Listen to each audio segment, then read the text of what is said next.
السلام عليكم ورحمة الله وبركاته. وإذا السلامة ومركا لي أستاذكيني أبو بكر محمد علي أبو بكر لتشن أدب إذن كوغو ها نقضي هادي كدبنا هذا هالكن كيه لدونتان عشرة حنانا أتكلا عن دونتان إذا الله لي عدي دانين سألو قد إنجليشيغا يولي بنا كورسوين فري أو سو سعدا oo aan bilaabi doona hadduu ilaahay ka raali noqdo oo aan helo dadkii koorsooyinkaas baran lahaa amba ardayda jecel luqadda ingiriiska aan idinka arko dhanka iyo commentiga.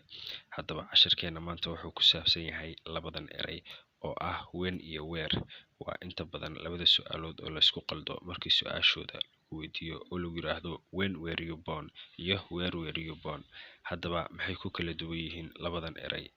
Waxay ku kala duwan yihiin when were you born goormee ayaaba dhalatay. When is used for a time ayaa loo isticmaalaa waa xilli. I was born in 2000 waxaan dhashay 2000. Where were you born xageebaad ku dhalatay. I was born in Muqdisho waxaan ku dhashay Muqdisho. Thank you very much. Subscribe to like tana ha ka sii ilaawin.